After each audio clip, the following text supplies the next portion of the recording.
ஜல்லிக்கட்டிற்கு உச்சநீதிமன்றம் விதித்துள்ள தடை குறித்து தமிழக அரசியல் கட்சி தலைவர்கள் தெரிவித்துள்ள கருத்துக்களை இப்போது பார்க்கலாம்.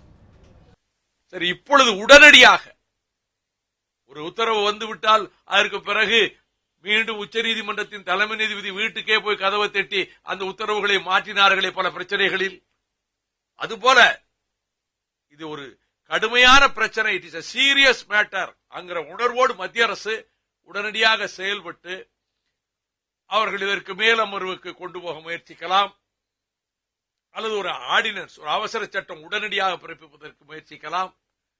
எக்ஸிக்யூட்டிவ் ஆர்டர் தான் கொடுத்தாங்க, ஒரு ஆர்டினன்ஸ் கொடுத்திருந்திருக்கலாம், ஆர்டினன்ஸ் செஞ்சிருக்கலாம். எங்களுடைய கோரிக்கையே ஒரு இடைக்கால ஒரு ஆர்டினன்ஸ் வந்திருந்தா இது கொஞ்சம் பலமாக இருந்திருக்கும்.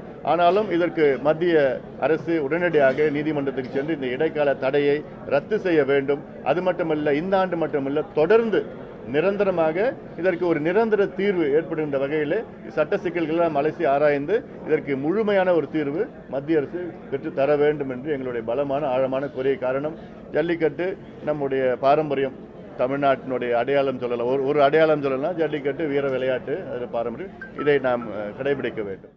மத்திய அரசாங்கம் காலம் தாழ்த்தாது உச்சநீதிமன்றத்தை உடனடியாக அணுகி இந்த இடைக்கால தடை உத்தரவை ரத்து செய்வதற்குள்ள அனைத்து முயற்சிகளையும் நடவடிக்கைகளையும் மேற்கொண்டு வரும் பொங்கலுக்கு ஜல்லிக்கட்டு விளையாட்டு நடப்பதற்குள்ள அனுமதியை பெற்றுத்தர வேண்டும் என்று இந்திய கம்யூனிஸ்ட் கட்சியின் சார்பாக நான் வலியுறுத்தி கேட்டுக்கொள்வதோடு, விளையாட்டு வீரர்களிடமிருந்தும் காளை வளர்ப்போரிடமிருந்து வருகிற தகவல்கள் எல்லாம் இந்த தடை நீடிக்குமையானால் இதை நாங்கள் மீறி இந்த விளையாட்டு போட்டியை நடத்துவோம் என்கிற அளவிற்கு மிகுந்த கோபத்தில் இருக்கிறார்கள்.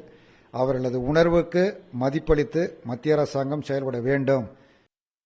மத்திய மாநில அரசுகள் உரிய நேரத்தில் முயற்சிகளை மேற்கொள்ளவில்லை. 2015ஆம் ஆண்டே ஜல்லிக்கட்டு வீர விளையாட்டு உச்சநீதிமன்ற தீர்ப்பினால் நடைபெறவில்லை. அந்த 2015ஆம் ஆண்டு ஏற்கனவே தடை விதிக்கப்பட்டு நடைபெறாத காரணத்தினால 2 முறை 3 முறை பாராளுமன்றம் கூடியிருக்கிறது. நீதிமன்றத்தை மத்திய அரசு அணுகியிருக்கலாம், மாநில அரசு மத்திய அரசு இணைந்து நடவடிக்கை எடுத்திருக்கலாம். தாமதமாக நடவடிக்கை எடுத்தது, சரியான நடவடிக்கை எடுக்காதது, அதுதான் தமிழகத்து மக்களுக்கு ஏமாற்றம் அளிக்கக்கூடிய அடிப்படை இந்த நிலைமை என்பது உருவாகி இருக்கிறது. இது எதிர்பார்த்த ஒன்றுதான், அதிர்ச்சி அளிக்கவில்லை, ஆனால் ஏமாற்றம் அளிக்கிறது. மத்திய அரசு அனுமதி அளித்த போதே விடுதலை சிறுத்தைகள் சுட்டிக்காட்டினோம், இதற்கு சட்டப்பூர்வமான பாதுகாப்பு இல்லை, எனவே அவசர சட்டம் ஒன்றை ஏற்றுவது அவசியமானது என்பதை வலியுறுத்தினோம். இன்றைக்கு எதிர்பார்த்ததைப் போல உச்சநீதிமன்றத்தில் தடை ஆணை வாங்கிவிட்டார்கள்.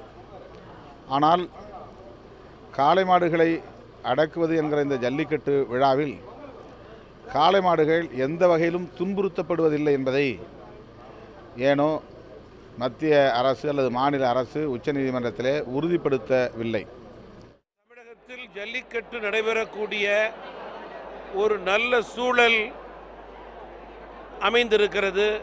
அதற்குண்டான ஏற்பாடுகள் நடைபெற்று கொண்டிருக்கும் போது உச்சநீதிமன்றத்தினுடைய இடைக்கால தடை அனைவருக்கும் பெருத்த ஏமாற்றத்தை ஏற்படுத்தியிருக்கிறது. எனவே மத்திய அரசு காலம் தாழ்த்தாமல் சட்ட நுணுக்கங்களை ஆய்வு செய்து உடனடியாக மீண்டும் நடைபெறக்கூடிய நடவடிக்கைகளை எடுக்க வேண்டும்.